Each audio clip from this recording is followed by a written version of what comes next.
us off? Good. So we're going to do something fun here. Oh, no. Your definition of fun or my definition? Definitely ours. Great. We're going to attempt your full last name live. Ooh, okay. On the air. How about this? I'll buy you a beer that's not 2 years old if you can pronounce it correctly. Oh, okay. I'll leave all this into the podcast. Oh, for sure. Okay. Do you want a hint? No. Okay. Welcome back, everybody. This is the Thanks for Rolling podcast. I'm Pat, and tonight we have Jeff back in the seat with us. I am back in my rightful spot. Next to you, too, as opposed to across from you, which we did before. Yep. Today we are joined by Lindsay Scuoteguazza. Close. Scuoteguazza. Scuoteguazza. Oh, see, I could have gotten it. I was close. I had the back half at least. You pronounce every letter in it, but it's just that there's 12 letters, and you look at it, and you're like, that's a lot. Say it again. Scuoteguazza. Scuoteguazza. Scuoteguazza. I will admit that one time I messaged him, and after we talked about you haven't coming in, I said, "Do you ever see Lindsay's full last name?" He said yes. Yeah, we're not going to have her just because of that. Yeah. That's all we're going to talk about this entire time that we're here. That's usual. Mm-hmm. That was my favorite bar thing in college was if you can pronounce it, I'll buy you a drink. But if you can't, you have to buy me a drink. Perfect. And I think I've lost once. Perfect. I mean, both of us have last names that trip people up sometimes, but yours takes it to another level. Yeah. It's all the vowels and the Z's. Yes. Yeah. Yeah, I have extra letters that people don't know whether they should pronounce or not, which always screws people up. So, yeah. Well, anyway. Yeah, back welcome to the show.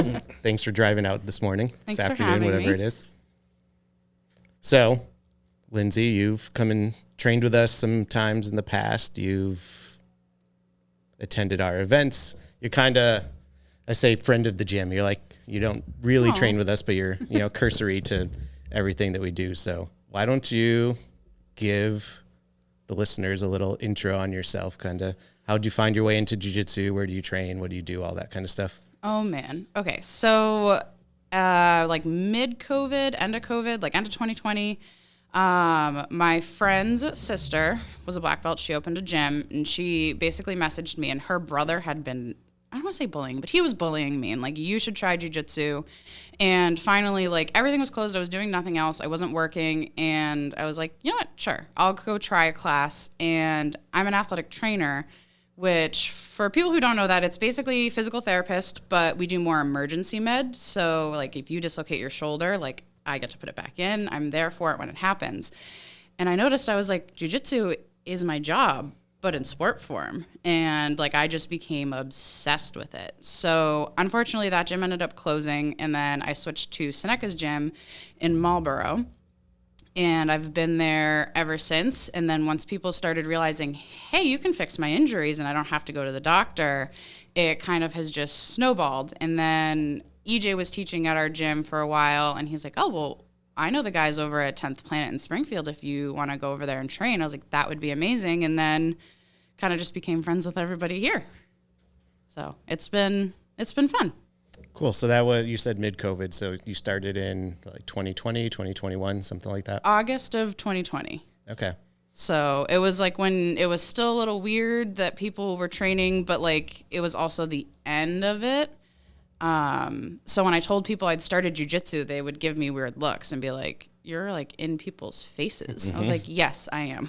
I remember those days. It was really strange though. That was the time that I feel like the most people wanted to start jiu-jitsu. Really? So the gym I was at had trouble because nobody wanted to start because of that. So that's why she unfortunately ended up having to close. Interesting. But she started in February. She opened the gym in February of 2020. So it was like... That's tough. Yeah. We were already established, but I mean, we were turning people away a lot because we just weren't comfortable with what the rules were and who the people were and all of that stuff. But we had a lot of people trying to start jiu-jitsu during that time. I mean, that's great for you. We had to get around it by saying we were all competing. Like we were getting ready for competitions, and that's how... like whatever the rule was that she was allowed to stay open and we could still train. We're just hidden here, as you know, so. Yeah, we were not. We were on like a main street, big windows. People would look and be like, oh, they're not supposed to be doing that. And they'd call the health department. And I think she became like best friends with the person by the end of it because they'd be like, we know that you are allowed to do this, but we are still getting calls. Mm-hmm. So that's crazy. We had none of that. Well, that's the beauty of being in a building on the second floor. Yeah, indeed. Yeah, really.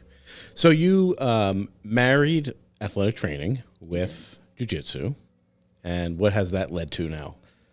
That has led to everybody asking me. So I have this random pain when I do this, and I love it, and I love answering the questions, but I was also, okay, I'm doing this for free. So I do work at Clark University. It's like, I have a job, but I was also like, well, I kind of want to get paid for doing answering all these questions, because otherwise you're on Google, you have to go to the doctors, you're paying your copay, you have insurance. Depending on the doctor, they don't know, they're going to refer you out anyways. So it was just nice to be like, oh, you got put in a straight ankle lock. They knew, I knew what they were talking about, as opposed to you go to a PT. They're like, I don't know what that is. Right. What are you talking about? Right. And I could help get people back to where they were, and that they were less likely to get injured. Because if you have a provider who doesn't know the demands of jiu-jitsu, they're just going to do it's no different than a soccer player, but it's completely different. And then you're more likely to get injured when you return to the mats. And my thought process is there's always a way to get people back. You shouldn't have a doctor telling you can't do jiu-jitsu anymore. There's always a way. So that's basically how I dove headfirst into that. And some people like it, some people don't, because I'm like, you have to put the work in. Yeah. And then they're like, but I don't, I just want to feel good. And I'm like, it doesn't, you can, but it doesn't work that way. Yeah. It's interesting. We've had a few conversations internally about people who get hurt, they go see their doctor. I've done it myself, right? You go to the doctor, and to your point, they don't have any idea what you're talking about when you say jiu-jitsu. I'm always like, well, think about wrestling, but you submit someone through a joint manipulation, or you strangle them, and they're like, oh, okay, anyway. But my point being that when you go to the doctor and they tell you got to take time off, and people are just like, okay. And then they never do. They never come back. That too. Right? They've taken so much time off that getting back to the mats is impossible. I find you get those extremes based on how into jiu-jitsu they are at the time, right? The people like us are just, I'm not taking the time off, so I'm just going to work through this and probably never heal. Yeah. Or you get the newer people that are like, okay, well, he says don't do jiu-jitsu anymore, so I'm just done with jiu-jitsu. Well, and think as a gym owner, how much, if you have somebody come in and within the first month they get injured and they don't come back, that's money that you're losing, just however much you make in a year just off of one person. Or even as a black belt, if they go through the whole system and then they come, and you lose them if they really did like it. But I'm a firm believer that if a doctor tells you you should avoid deadlifts or avoid this or avoid that, you should get a second opinion. Even I tell people that if they don't like what I have to say, go find, ask somebody else. And if they can explain it in a way that you understand and you like it, go sure, go to them. That's great. I'm happy for you. I'm never gonna tell someone no, it's my way or no way. Yeah.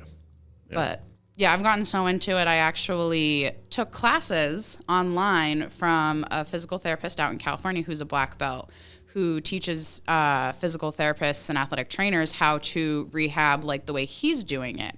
So it's I just pulling information, and I've gotten some great feedback from people that I've been treating using that as well. And I'm actually hoping to start up a seminar where it's here's a great way that you can prevent getting injured worse. You can never prevent an injury fully. That's not possible. That'd be great. Nobody would be injured. But there are ways to mitigate it. And I think that would be great, because you'd have people stay longer. You'd have people getting less hurt. And I think it just overall would be, especially for people who compete, all the guys out of your gym. Right. Especially you need to stay as healthy as possible. Yes, especially Nate just broke that guy's ankle. Yeah. He could use your help right now. Yeah, exactly. Yeah.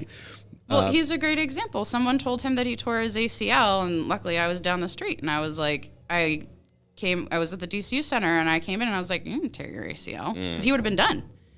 I thought he was going to cry when I told him that. I was like, it's not your ACL. And he's like, oh, thank God. Yeah. Did he do anything for it? No. Right. But there's so much of that in the jiu-jitsu world too, though. Everyone just jumps to their armchair diagnosis. Yes. Or it's whatever is easier. The anaconda brace is huge right now. And I feel people are more I'm going to just buy the brace, instead of, hey, you could do these exercises and you won't be in pain to even need a brace. What's that? What's the anaconda brace? It's something that I see advertised a lot. It's just a knee brace. I don't know what's special about it. I do know studies say that knee braces actually hinder your knee and it fatigues it quicker. So I usually tell people to avoid bracing in general because I would say, okay, let's strengthen it. And then if you still you want it for comfort, that's, again, great. But you shouldn't be relying on it because think of it. If you're relying on the brace to do the job of your muscles are going to then kind of start to back off and be like, well, we don't need to work anymore. Right. It's interesting. So we've had Kenny Gu on. I don't know if you've heard of him. He's the grappling doc. He's out of New York City. He's an athletic trainer, and I think he's a PT. Right? He said something very similar, though, about, like, let's make sure you strengthen that, like, get the movement going back. So it's interesting to see people who are focused on grappling and their medical or physical discipline, right, have a completely different perspective. So you've said essentially what he was saying, too. The same, like, then your Thank doctor you for who has... validating me. Well, I was thinking, like, thank you for validating the thought process, right? Like, compared to, again, you go to your regular doctor or your regular physical therapist, and they just don't have the context for... They're just used to treating regular Joe Schmoes who twisted their ankle and they fell off the Right, and step they're or not something. getting... Slipped on the ice. Yeah, They just want to go back to walking their dog. Yeah. But even so, I don't know if you've heard of knees over toes guys. Yep. They're huge right now because for a while it was don't ever let your knees go over your toes. And then people are kind of starting to come around to that. But what about rotational injuries? Like, think of a heel hook. It's all rotational. Knees or your toes isn't going to do jack shit. Sorry. It's okay. We can swear. Okay. Just I paused and I was like, No, we can anything swear. else isn't going to make sense. There's a little button on YouTube when you upload these that says, is this for children? And I always mark off no. Yep. So you are a blue belt now, is that right? Yes. And you're still primarily at Seneca, right? That's home base. Correct. You guys are under the NEU banner, is that right? Yes. With Dedeco. Yeah, and so I actually go to Dedeco's now. I drive to Weymouth at 5 a.m. on Tuesdays, once a week. So that's been fun. But it's an interesting dynamic. So I come here and most people are competitors and I go there and they're hobbyists. But I still like that because the hobbyists still want to do jiu-jitsu, but they have a job that they have to go. Not that you guys obviously don't have jobs, but like they're like, oh, well, I have to go be an electrician or climb a pole or whatever, and I can't do that if I just screwed up my knee, like accidentally, not even necessarily from a submission. Like, oh, I put my hook in, it twisted weird, whatever. So it's like, I even just like that because they still want to come back, or as opposed to some people are like, I'm going to, balls to the wall, see what happens. It'll heal eventually. Yeah. Are you training mostly in the gi or no gi? I like gi, but I signed up for no gi in March for a competition. So that's been interesting because I like spider guard. Okay. Yep. That does not exist in no gi. I don't know. We could probably argue that a little bit, I think. Maybe. Not the same way, at least. Yeah, you could try. Yeah. I've tried. I get yelled at for trying, but I try. I've spent almost 12 years now getting told to stop trying to play spider guard no gi, but it's a staple of my open guard.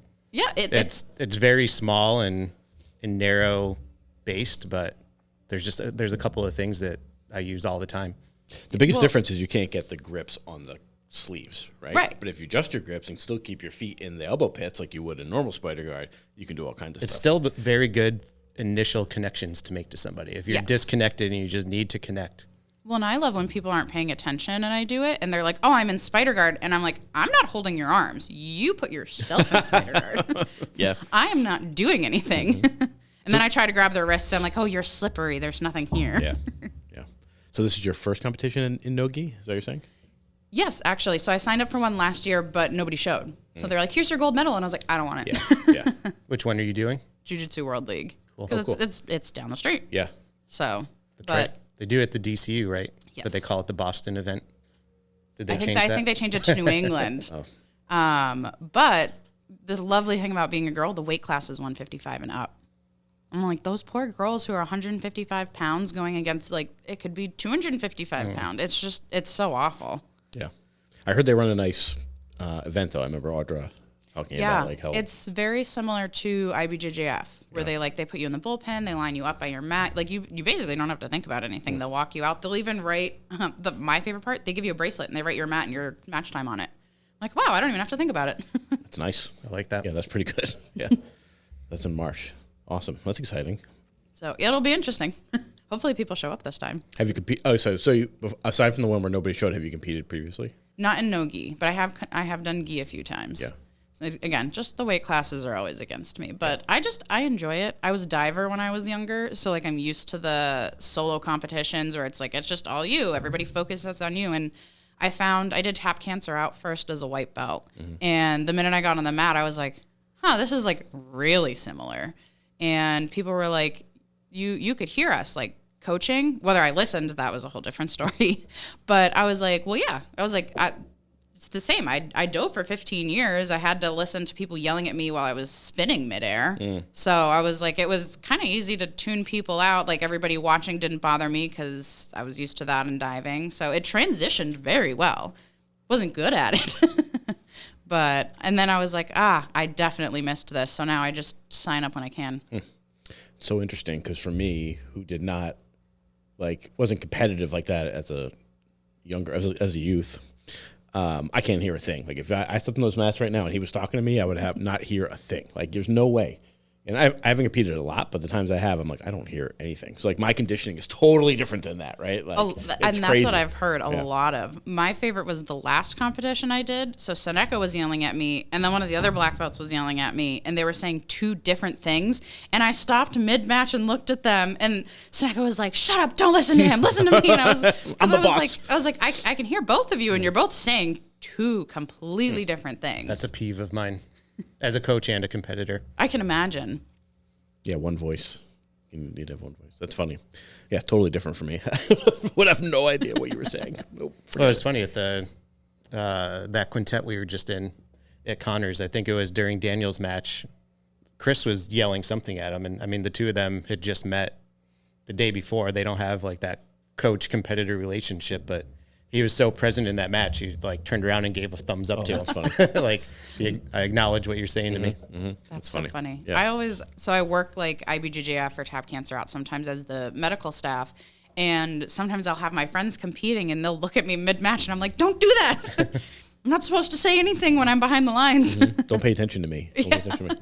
Yeah. Like I'm just going to be here like nervously biting my nails, but can't say anything. So how did you get into athletic training? I'm assuming that's what you went to school for. Yes. Yeah. So originally I wanted to go to school for physical therapy. I had hip surgery when I was 16 and I was like, oh, this is cool. This is what I want to do.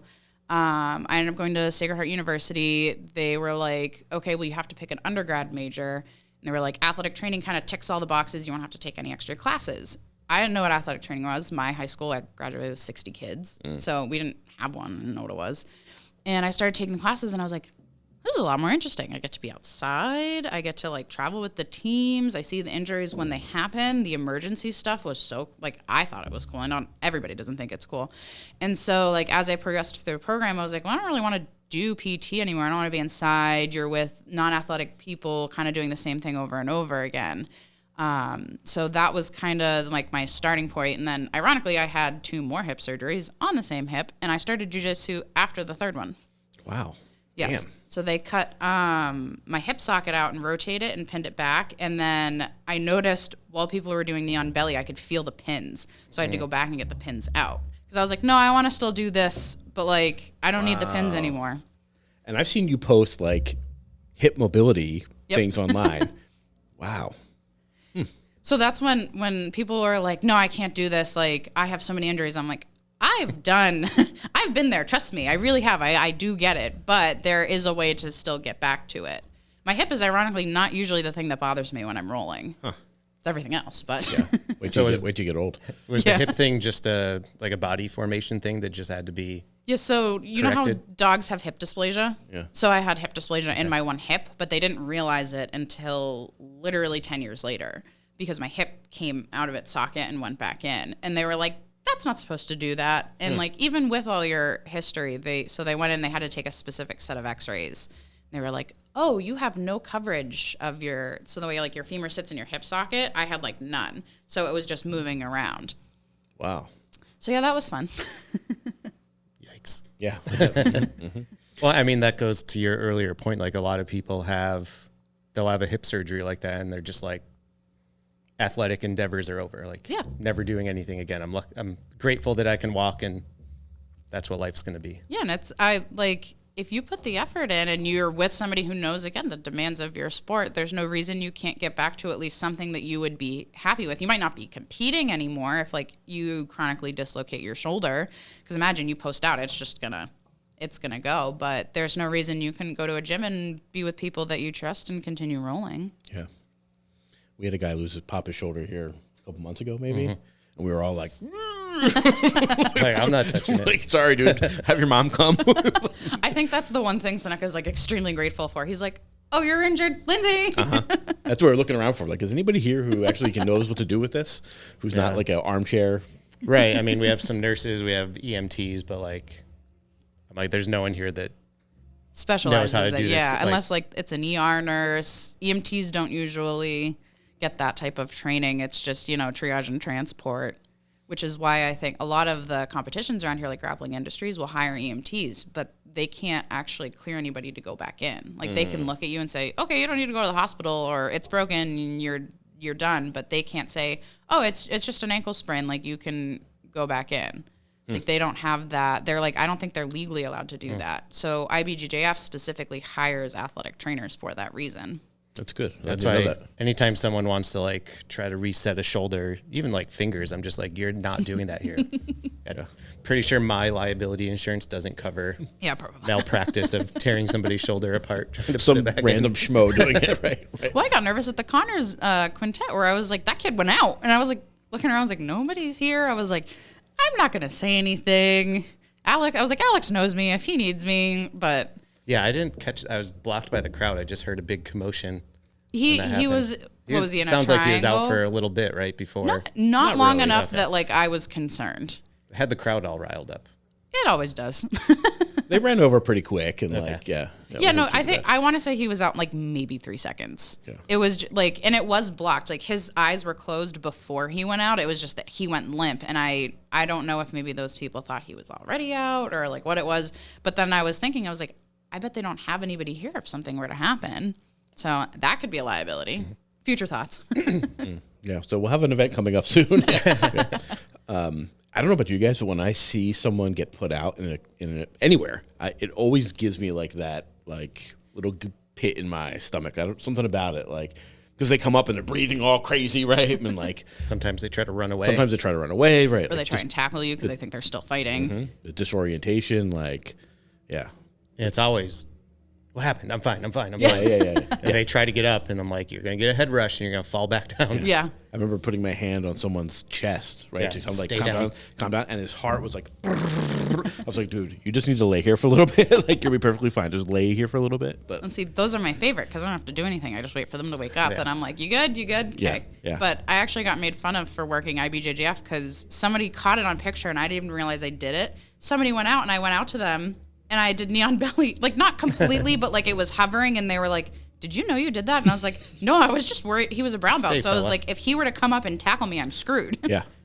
Yeah. And they were like, but everyone thought it was so funny. And it's just one of the pictures that's like circulating the like black belt sports med now. And I'm like, that's great. Badass. Yeah. Exactly. I'm not even messing around. Meanwhile, I'm like, oh, you're fine. Right. So have you just like lost the squeamish factor with like the catastrophic breaks? I don't know if I ever had a squeamish factor. Really? I feel like I wouldn't have gone into it if I did, but I do know like when I've had I haven't really had any catastrophic, but anything that's like been crazy, in the moment I'm like, okay, whatever, done. It's after the fact. Once the adrenaline dump is over, I like start like I'm like, okay. Like I have to take a second and like focus. I've had a couple like elbow dislocations that have gone back in on their own, and I'm like, okay, we're good. Yeah. I'm sure you've seen the pictures and video of Bill's elbow dislocation. Oh, yeah. He sent them to me. I think I asked, actually, for it. I can't look at them. Yeah. I'm just like, do you have any better pictures? See exactly what happened here. So when you've come here, I'm assuming it was Lindsay who came. I'm assuming it was you came like to do some treatment stuff here with folks, right? Like dry needling and all that stuff. Is that in your house or is that somebody else's? That is in my house, which I love it. Not everybody does. People don't like needles, but they're acupuncture needles. Yeah. But the difference is they don't go into like your energy lines. It's all anatomical. So it's like, oh, this hurts. say that on a podcast as I'm pointing. That's okay. We got camera. This hurts, like that's where I'm going to put it. And that's how it's basically stimulates the healing process so that it heals more quickly. Okay. I've had acupuncture many times and I love it. It like feels so good. And just like when I'm done, I'm high as a kite right now, like floating out of this building, right? But I always was curious like what the difference was between that. She stuck one all the way in the joint of this thumb. Oh yeah, I did. And it did not feel great. Oh.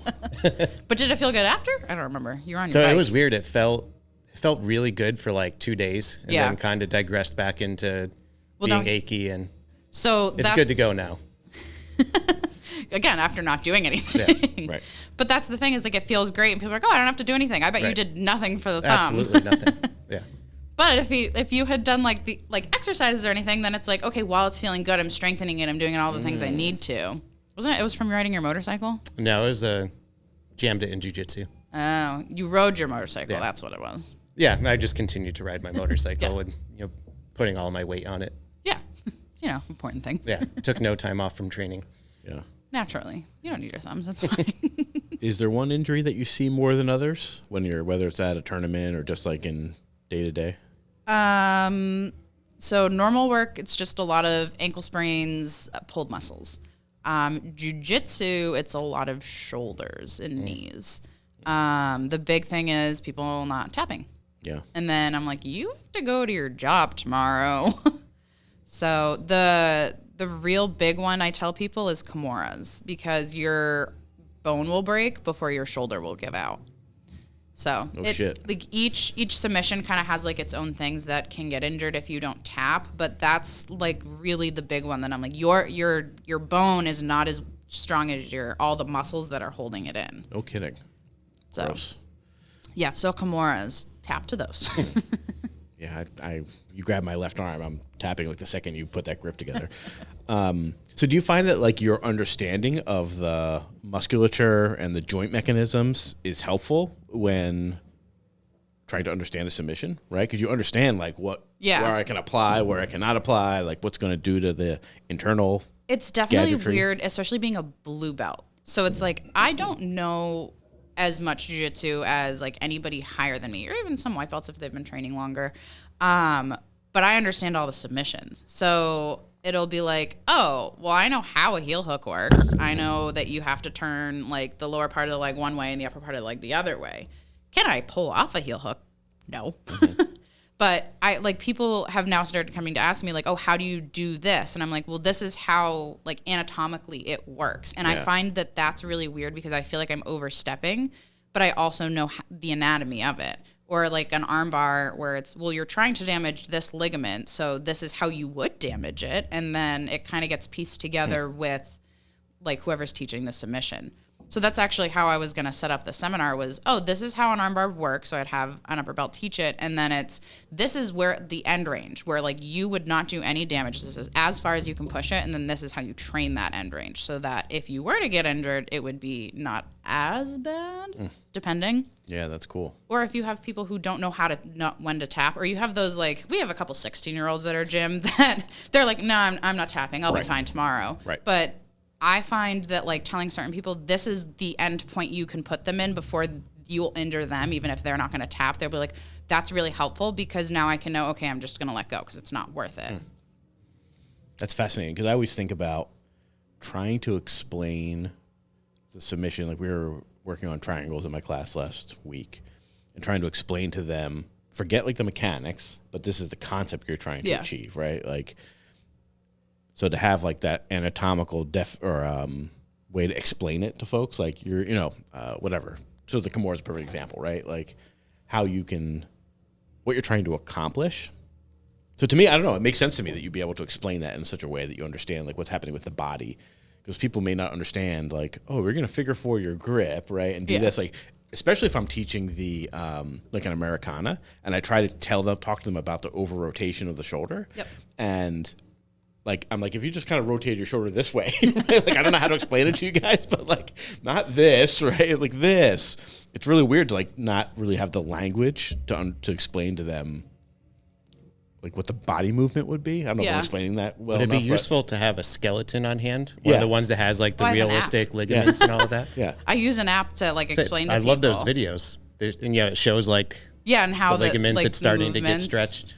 No, and that's where I get so excited. And I'm pretty sure people are like kind of over it by now. But even we have one of our black belts, Jose, he'll teach something. And he goes, I don't know why this works, but if you just rotate your hand this way and push, it's much stronger. And I'm like, I can tell you why if you want. That's cool. Yeah. Like there is a reason. Yeah. I used to joke about like I would back in the day. Remember when you used to be able to like check in on Facebook? I'm checking in here. And at my old gym, I would like check in, and I'd be like, advanced biomechanical braking or something like that is what I would call it. And it was like, why do you call it that? I'm like, I don't know, it sounds cool, right? Had to be there. Yeah.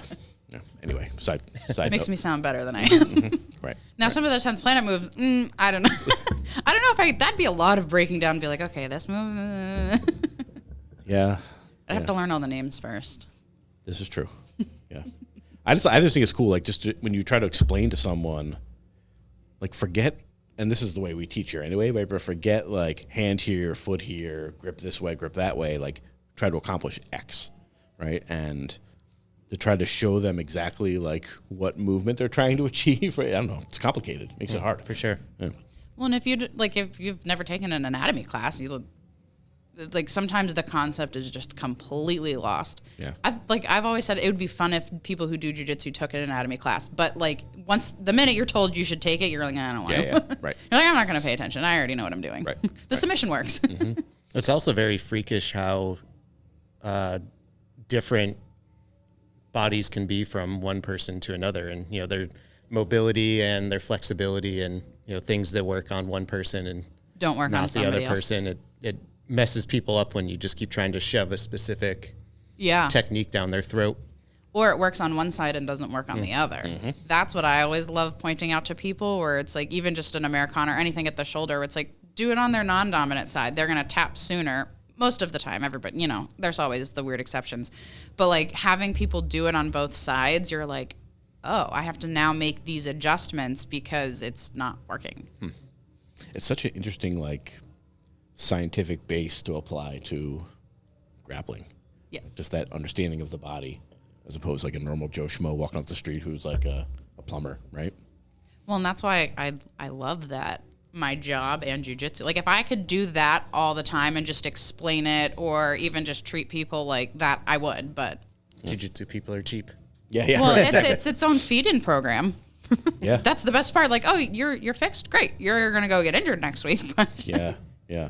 I'll keep you on the mats. So help me. Let's rewind. Okay. So you said you started in late or August of 2020-ish, right? Had you ever been interested in martial arts before? Like, it's a big jump from like I'm a diver to I'm a. I hadn't, but so the friend that bullied me, I was the idiot. He was a wrestler. And he would always antagonize me. We're basically brother or sister. And then I'd be like, all right, let's wrestle. And he's a black belt now. So he'd just like put me face down and sit on my back and be like, if you did jiu-jitsu, you could get out of this. And I'd be like, no, like I was just stubborn. And then the biggest lie was I do jiu-jitsu now. I still can't get out of it. Yeah. Uh-huh. I'm like, right. oh, thanks. You, the There's always biggest Big Brother. piece of shit.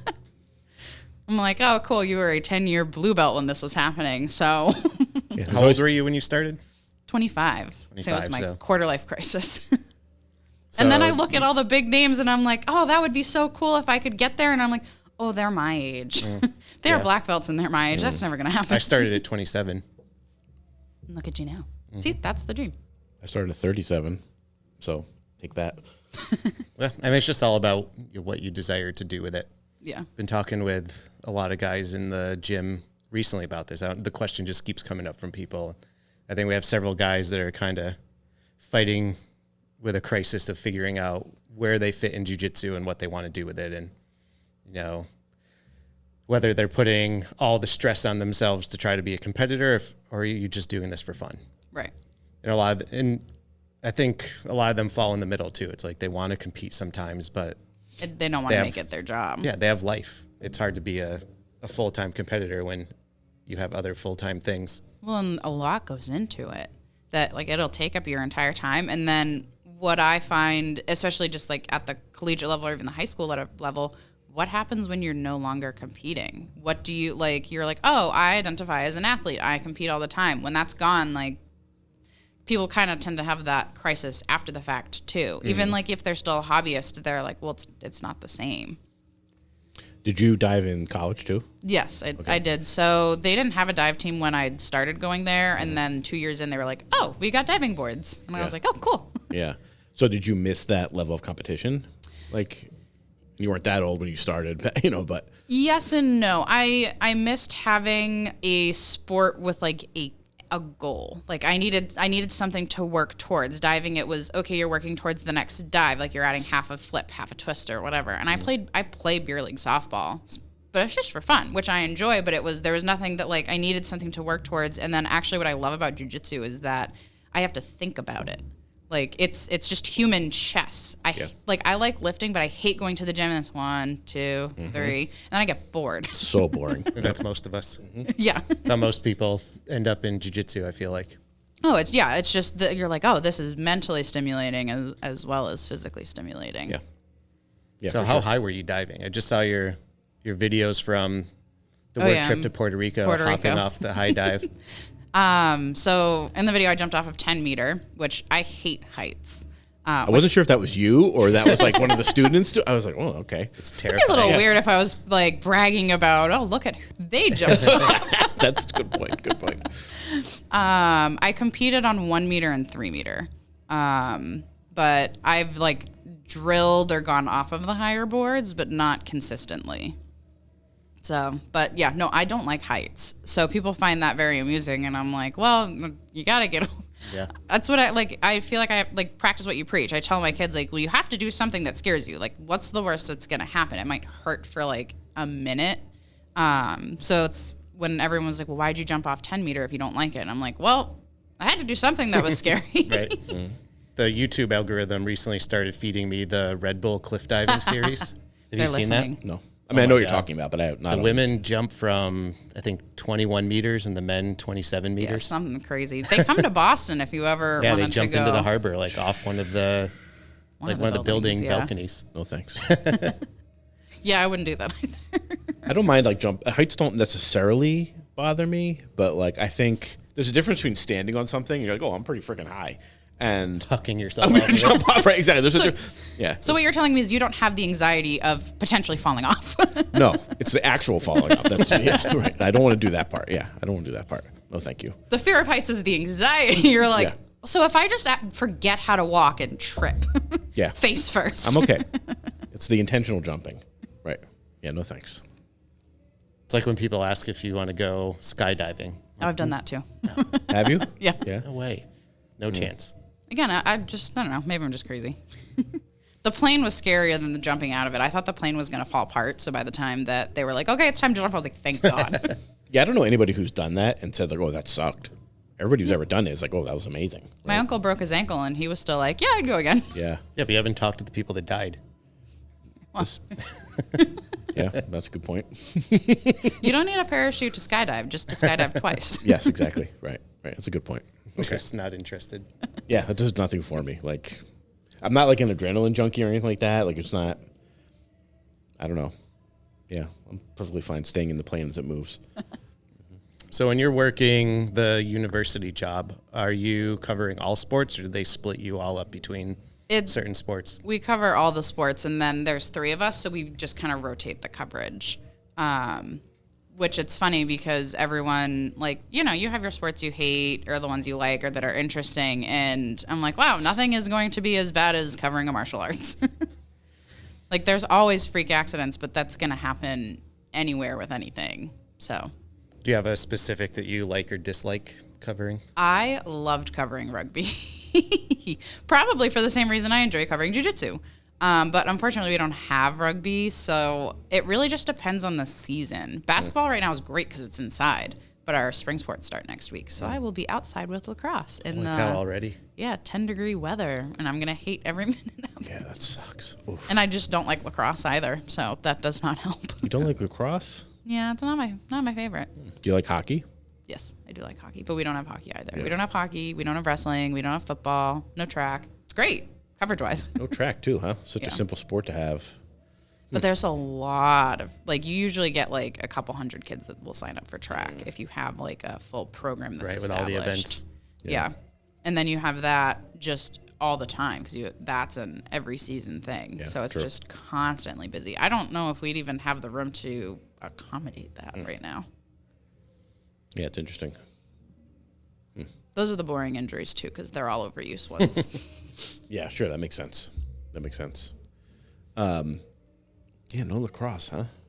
Lacrosse is fun to watch, at least from my perspective. I played when I was younger. But see, I don't understand it, which doesn't help. Get the ball in the net. Well, thank you.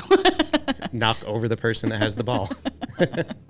Yeah. Or use your weapon to hack it out of their weapon. Yeah. It's like field hockey. I don't understand field hockey. Field hockey is lacrosse on the ground. But there's like weird There's rules. so like, many constraints to it. Yeah. But that's how I feel about lacrosse. Girls lacrosse is worse. I'd rather watch guys lacrosse because at least you can hit each other. Yeah. But I don't understand why that there's even a difference. In girls lacrosse, though, it's impressive that they can keep that ball in the stick. Yeah, because they there's don't no have like the big pocket. pocket in it like men's lacrosse. Which is why... So I think it takes more technique and skill to keep it in there as they're running around. That's But true. they don't have anyone trying to knock it out. No, just body them. Yeah. Like, I didn't touch them. I don't know what you're talking about. I remember watching my sister play field hockey. She even played up into college. It's like, how come there's a whistle every 30 seconds? Like, it was like there was no action. It's like, That's field hockey. yeah, like, oh no, you touched the ball with the wrong side of your Yeah, you stick. can't use the backhand side of Yeah, the and there's stick. only right-handed sticks. If you're left-handed, you're screwed. It's wild to me. So when I was in college, my work study was working with the athletic department. So we covered all the games, basically just like shagging balls and like doing whatever was needed. And so the field hockey was on the turf soccer field, you know, in the middle of the big track. So when that little wooden ball or whatever it is goes out of bounds, it goes until it hits the fence at the boundary of the athletic facility. Now imagine getting hit by that ball. That hurts. They'll get like hit in the ankle, and I'm like, that's just gonna bruise. I'm sorry, I can't really help you. So field hockey was my least favorite to cover. Yeah. Football was fun, but football was a lot of work. It's long too. Like being the ball boy, like constantly having to get the right ball in and out of bounds to the ref, and then they're judging you if you don't give them a perfect throw. That was you, huh? I did. Well, I didn't know that. That's pretty cool. Working the down marker. Nice. You were the flag man? The liney? Yeah, that's good. Who knew? Now you know. I do. Yeah. Appreciate it. Making my $5 an hour. See, this 30 episode or 40 episodes into the podcast, and I'm just learning this. Learn something new. Yeah, ball boy. Interesting. Volleyball was much easier. Basketball was easy. Again, inside sports, great. When it's cold out, anyways. Is there more injuries outside? Not necessarily. There's definitely more injuries in contact sports, which I feel like is kind of a given. But my fun fact is that more injuries happen in the second half of games because that's when people are like, oh no, we don't have time anymore. And so people get physical. Interesting. Yeah. So the second half of games, I'm always a little bit more on edge. No kidding. It never would have even occurred to me. Although it makes perfect sense. It's one of those things you're like, oh yeah. The urgency. Yeah. Especially if they're losing. Yeah, that makes sense. Right, I'm going to push a little harder. I'm Yeah. going to get a little more reckless. Yeah. A little more out of my system, maybe, right? Well, that and if you don't have any fouls on you, you're like, oh, well, what's the worst that happens now? Right. The game's going to be done anyways. Yeah, that's wild. That's wild.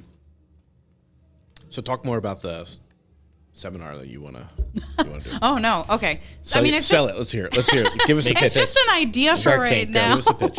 Oh, God. So I'll be in for 5%. just the idea is to basically teach, I've done like a practice run, and it's so much information because like I'll just keep talking, and I'm like, this is interesting to me. So like I want to do an upper body one for beginners specifically, and it's like, okay, here's the end range of your wrist, your elbow, your shoulder, different joints. Be like, okay, you're going to test it on each other to find each other's. It shouldn't hurt. And then it's, okay, now we're going to train that position safely. You don't do it during a roll. That's where I think people, especially in jiu-jitsu, are like, oh, well, I'm not tapping because I'm training my end range at my arm bar. And it's like, that's how you get hurt. But like if you know Pat's end range and he knows yours, and then you're like, okay, well, I know that if he's not going to tap, this is going to hurt him. I just think that that's beneficial. And then if you're like, okay, well, this is how I'm going to make it stronger, especially if you've gotten hurt to an arm bar before, then you might not be as hesitant to get put in that position. If you do get hurt, it's not going to be as bad. I think it would be really good for heel hooks and things. So that was kind of how the thought started, was people don't know what a heel hook is supposed to feel like in a safe, comfortable position, because you hear heel hook and you're like, oh, my ACL's gone. Right. So that was, and there's a way to train that. Obviously, you can never, ever say like, oh, 100% never going to tear your ACL. But if you're like, oh, okay, I know that this is where I can comfortably stay and defend it before damaging anything, and I've trained here and it feels good. Like, I just think that that would be super beneficial, even for hobbyists or for competitors. So basically taking your, I don't want to say flexibility, that's probably not the right word, right? But so you said the limit, and making sure that I understand where it is. Yep. To the point that, when you say train it, do you mean extend that limit, or do you mean strengthen that? What do you mean by that? So right? The way ranges of motion work, so think of your elbow.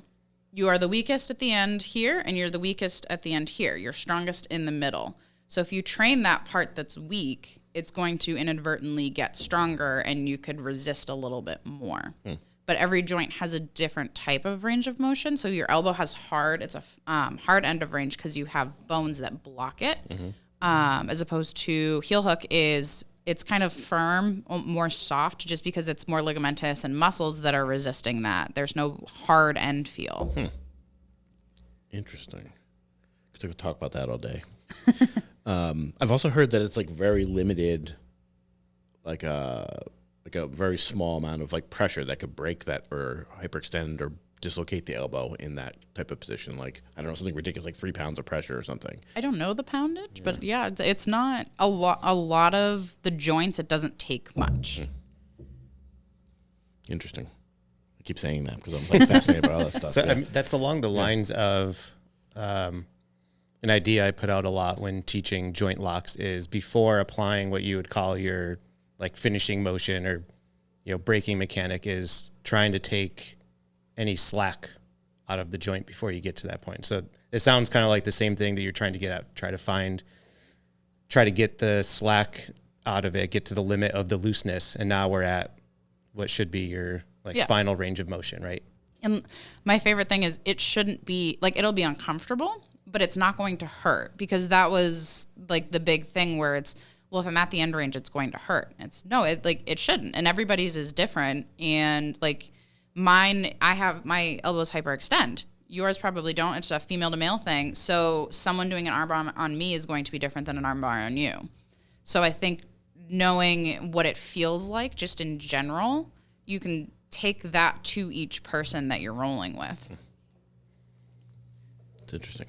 I was just trying to teach a brand new guy the Americana last week, and he had the most wild range of motion in his shoulder I have ever come across. Interesting. Like couldn't get it. So now I want to meet in this them. position, like his elbow like just rotated all the way out here, and he's just like, he's an English guy. He goes, it feels quite pleasant. But then he was saying he's big into weightlifting and does a lot of front squats, and he's able to just like flip his elbows up into that position. Like, you're like, cool. yeah. Like as far as I could rotate his shoulder, it was still just completely slack. That's wild. So I'm like, well, look at it. That's why you have to learn how to choke people. Now, do you think that if you had been like in a competition or a life and death scenario, that there's obviously a certain point where that has to break, right? There's obviously a certain point there, or I think there's it's not like his arm's going to go around in a 360, right? There's a certain point. I mean, I won't go in 360, but like some people are really hypermobile that sometimes the joint locks just aren't going to work. For me, when I'm in that position as an instructor, I'm just like, okay, especially with a brand new person, in my mind, I'm like, there's going to be some point at which it just lets go and it's going to be really bad. So I'm not going past that limit of comfort for me. And then also in a jiu-jitsu sense, if he was resisting and trying to escape, I feel like I'd have to put myself out of good position to get that additional rotation, and he'd likely escape and I've lost the position. Yeah. There's always that guy. I've trained with a couple of guys like that too. You're like, I love the Americana. That's like, I would go to that 9 times out of 10. And I'm like, this guy's not going to tap to this no matter what I'm doing. It's like, come on, how does your shoulder move that way? He had kind of hyperextending elbows too. It's just See, I just want to meet them now and be like, I want to analyze everything. Yeah. I've had a couple of jiu-jitsu injuries in my time. My shoulder subluxed during a takedown. I think that's the right term. And I don't know what happened, but shortly after that, I went like this and sheared my pec tendon off, right? And then later, another time, I've torn like some like minor tendons or ligaments, something in my knee. And both times, the doctor was like, "Oh, well, are you like a big weightlifter?" Because I could see like pec tendon tears happen a lot with like guys who bench press all the time. And I was like, "Oh, I haven't lifted weights in a long time." Or are you a football player? Because your knee injury is like common in like contact injuries where football players have gotten tackled there. And like that's like, I was like, no. He's like, I've never seen these injuries like the way you say you've gotten them, right? And I bring that up just because it's like, again, now I'm afraid to even have anybody even touch this arm from a Americana or Kimura perspective. But just like if people try to get that submission on me now, like the range of movement is so small. It's so freaking small. So I'm always just like fascinated when someone has the complete opposite of that. Like, nope, I'm good. Yeah. So. Well, and it's helped me in competitions where the last one I was in, someone had me in an Americana, and I was like, oh, like, well, I know that you're not at the range, so I was able to fight it off just long enough that she had to switch positions. If she had gotten a little bit more, 100% I would have tapped. But like people like were coming up to me afterwards from my gym and like, is your shoulder okay? And I was like, yeah, it's fine. Like, so you don't feel, that's interesting, right? Because I said that again. I'm going to edit that out of myself. So interesting. So fascinating. take a drink every time. Yeah, no kidding. I'd be shit-faced. With the 2-year-old beer. Because people think like, oh, you're just eating that submission, right? Like you're just powering through the pain. Yeah. But knowing where that limit is, like I'm not really, like I'm not in pain yet. It may look gross, right? Yeah. Or it may look like they're really, normally someone else would tap to that. But I think about when we were at FNGL and, Lewis we were talking about Dan, right? Like just eating submissions. Well, maybe he's like, oh, that's a pain tolerance thing. Maybe it's not. Maybe it's just an awareness thing, right? Well, and knowing the difference between discomfort and pain is huge too. Because just because you're uncomfortable doesn't mean you're doing damage to whatever the joint is. Yeah. I try to talk to guys at the class that too, because especially like, again, when we're doing the Americanas, like I don't want them to tap just because somebody is putting them in that position, right? Because you'll never know like how to finish it, right? If you're just immediately tapping to, we're all looking around because of the screaming in the hallway in case anybody's wondering what we're looking at. Like you'll never know like how to apply that if you don't know like where mobility you have to get to or what range of motion you have to take away. Like it's just like a weird thing to have to try to explain to someone. Right, like, you have to be safe, but still real. Right. Yeah. Usually I say like avoid sharp pain. Sharp is like the red flag. That's a good word. Yeah. It's not always sharp. Like it depends on the joint and whatever is being damaged, but that's usually my rule of thumb when I like dumb it down to like the complete, like I guess the dumbest way I could say it is, I was like, I don't know where I'm going. Like if it's sharp, don't do it or back off. You don't have to necessarily completely stop, but that's your body's way of saying, hey, I don't like this. That's a good way of thinking about it. Yeah. So have you tested your seminar concepts within your academy or focus group yet? I hand-picked people to kind of test run it, and it ended up, I wanted it to be an hour. It took 2 hours to go started from feet all the way up to the shoulders. And that's where they were like, okay, maybe we should break it up because people are going to lose attention. And everybody seemed to like it. They had really good feedback on like breaking it up, say, okay, we'll start with upper body because if we go to a gym that doesn't teach their white belts heel hooks, like I'm not there to teach you how to do a heel hook. I'm just trying to teach you the safe way of applying it. So that was like the big thing where trying to figure out the higher risk submissions and gyms that don't like here, I'd be like, okay, everybody learns heel hooks. That's great. But like at Seneca's, we don't necessarily teach people who walk in the door how to do that. Devolve into a million questions about how to do the exactly. heel hook or the entanglement or whatever. Because like if you guys do it differently, I don't really care. Inside, outside, like if you have a preference, but the concept is still going to remain the same across the board. I like the idea. It's invariant. Are you in for your 5%? Yeah. I will offer you $300 for 25%. Plus free treatment. Yes, plus free treatment. Exactly. Yeah. For life. Right. For life. For life. Right. I need my body to be fully functional when it comes to the mats. So, how about you? You in? I'm in. You guys can be the test I'll match run. your offer. One of the test You're gonna runs. match my offer. Nice. You're in.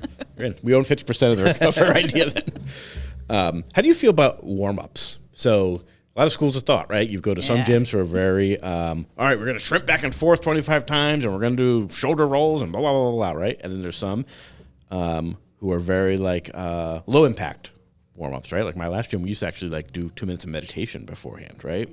So and then some that are absolutely What's a warm up? nothing. have nothing. Just dive right into it. So like, where do you stand at from a physical perspective, right? Not like, that if I'm skipping warm ups. Yeah, right. You're not a purple belt I yet. was just gonna say that. I gotta practice. Just getting ready for the future. I think warm ups are super important, especially if you're not doing anything active outside of jiu-jitsu. But I like you do warm ups that are like pertinent to jiu-jitsu. I think, and again, this is me as a blue belt, I'm like, this is really weird, but I think shrimping down a line is stupid because that's not what you do in a roll. No. I don't Back to white belt. Back to white belt. But it's super important to like prep your body because otherwise you're going from 0 to 100 and your body almost doesn't get shocked, but it's kind of like, well, what are we doing? I'm not warm. Static stretching is like the worst thing you can do, which is where you like just touch your toes and you hold them, which is what I find a lot of gyms do. That actually shuts off like the defense mechanism in your muscles that you would overstretch it. So dynamic warm-ups are my sweet spot. Everyone has obviously different opinions, but that's kind of what I've catered to. But I think just doing things like a body movement that you're going to do during a roll or whatever you're teaching is the best. So if you go, not that we lift weights, but if you go lift weights, you're not going to go straight to deadlifting 200 pounds. Like you'll probably do the bar for 5 reps and then you'll just slowly add until you're up to 200. It's the same concept. So it's just prepping your body so that you're not overexerting. Because that's also, if you get injured, and that's how you get tendonitis, is you're doing too much too soon. Yeah. I introduced some like jujitsu maneuver warm-ups in the fundamentals class. So I haven't done it with them recently, actually, but do a little shrimping just so they could understand what the motion was. Because if folks are coming in straight off of the street, they may have no idea what I'm talking about, right? Or I'm allergic to shrimp. yeah, well, me too. Break falls, right? Like learning how to stand up properly. But I've been considering like doing some more like movement based, like introducing those just to get people kind of warmed up a little bit. I don't know. Because we do tend to go right into like action, right? So I'm not going to say it's interesting. It's not interesting at all. That's completely boring. I'm very intrigued. Yeah, intrigued by that, yeah. I try to get my class warmed up with some, I guess, parsed down wrestling activities and try to keep them under control. Like we're not doing takedowns, but trying to get them, just pummeling with each other, moving around, grip fighting. But the hardest part is keeping the guys dialed in on not just wrestling each other. Yeah. I love flow rolling as a warm-up because you should be letting the person sweep you and pass and everything, and you're like, it's not resisted, but it never ends up being a flow The hardest part is roll. the education and getting people to stick with the program. Yeah. Like, you're not supposed to submit me, and you're like, but it's right there. It's like, it's supposed to be. Yeah. Yeah. I'm always curious too about like, you do 20 minutes of like hard warm-ups, right? And then you're going to sit down and listen to someone talk for 5 minutes, right? And then you're going to maybe do like, not even live drills, right? Like just like technique. So you've like It's like backwards. Yeah, backwards, right? Like I've sweat my ass off for the last 20 minutes. I'm gasping for breath. I'm soaking wet. My heart rate is elevated. Then I'm just doing nothing for the next 20 minutes, essentially, right? Until we go, but maybe you get to some live rolling at the end again. That's actually a really good point. Very strange to me to like have that kind of hill and valley thing going on just to get a warm up in. Yeah. So, but it always like felt to me like that was, well, we have to do this. This is part of like the rite of passage of jiu-jitsu, right? Is you got to do your shrimps up and down the freaking mats. You got to do your forward rolls, like whatever else it is. So I like speed drills after the warm up, where it's like, okay, you're just gonna do arm bars and closed guard for a minute and then switch, because then you're still getting the repetition. I like maybe not with the fundamentals class, but like you're getting the repetitions in, but also like you're still staying warm. And then I don't know. I've never taught a class. Maybe doing the move of the day after.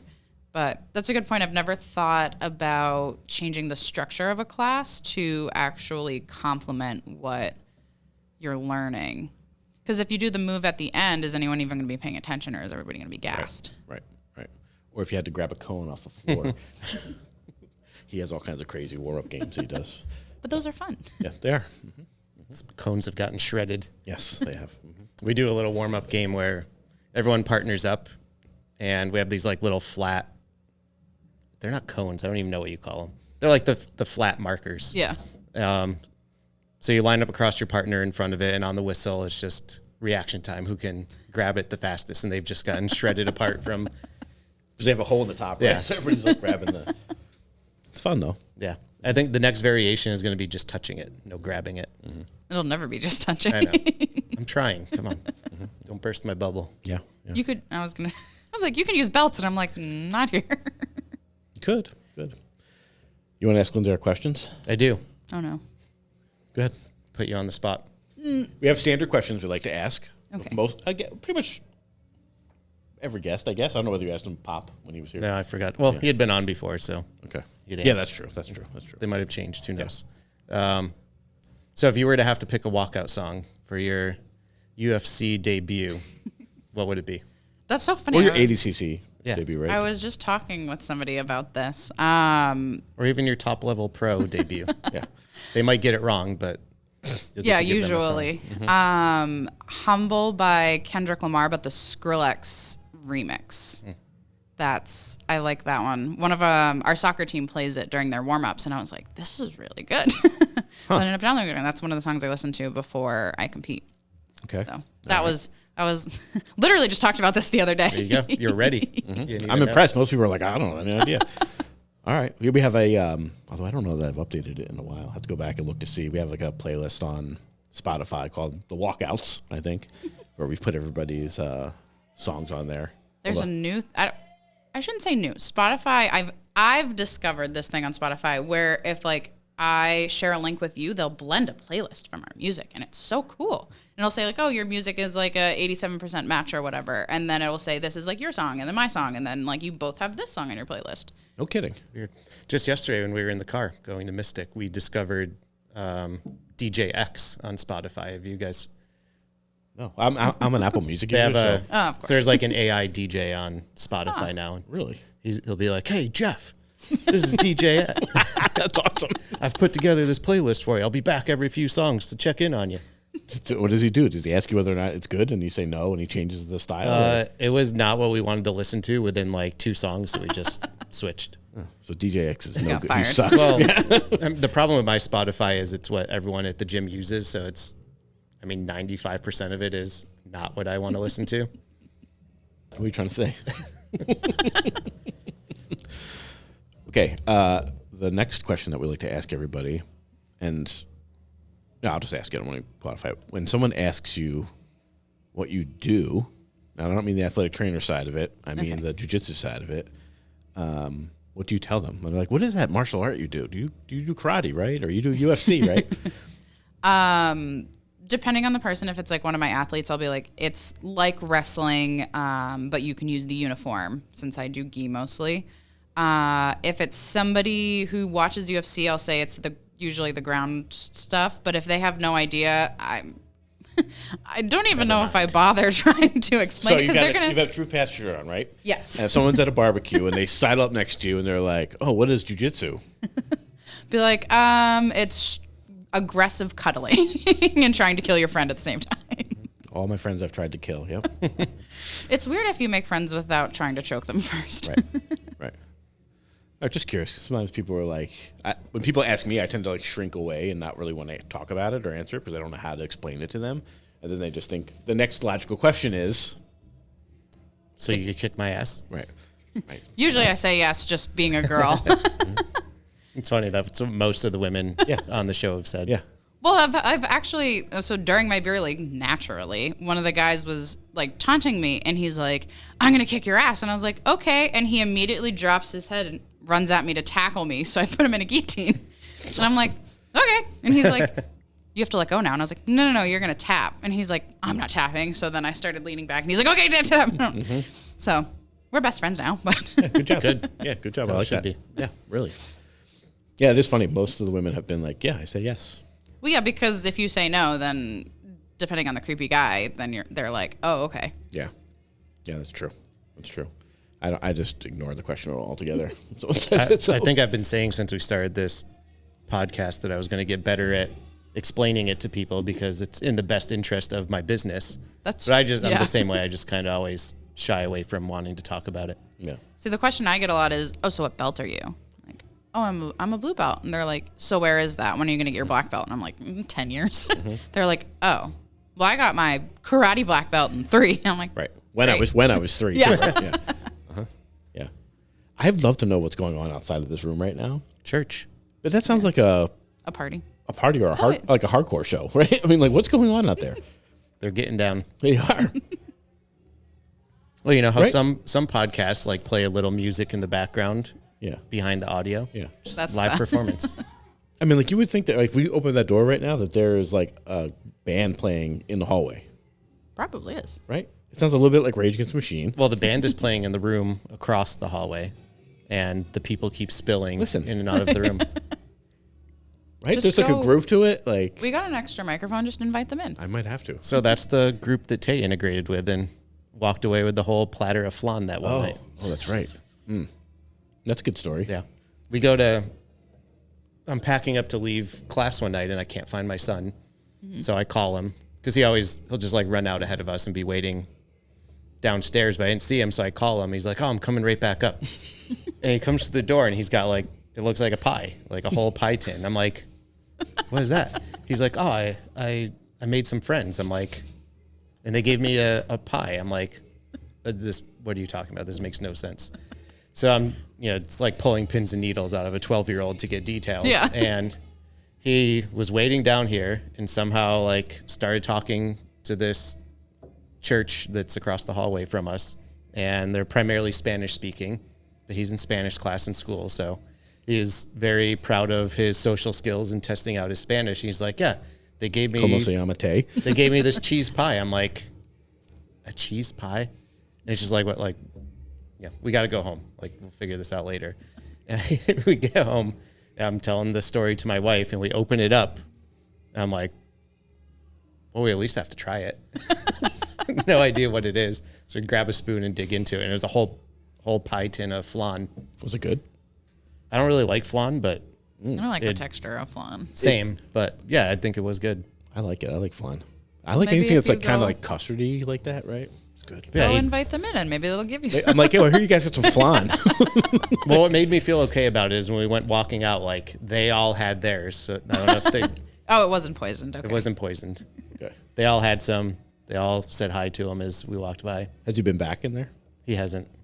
He's friends with the Turkish community group too. Well, that doesn't. They make amazing hot dogs. He says. Do they? They grill out when we're at like 9 o'clock at night when we're leaving sometimes, and he's mooched food off of them too.